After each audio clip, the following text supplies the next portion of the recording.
Na naman pong nakapost sa iba't ibang klase ng social media na si Tatay Digong daw po ay tumakas dahil sa inilabas na daw po ng ICC ang kanyang warrant of arrest.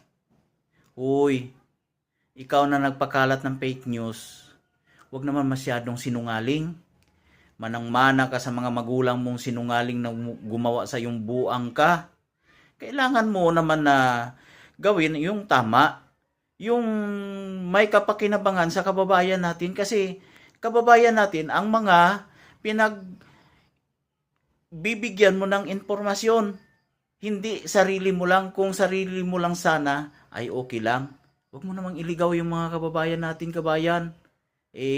Maaga pa ginagawa mo ng siraulo din ang ating mga kababayan na katulad mo. Maawa ka naman sa sarili mo.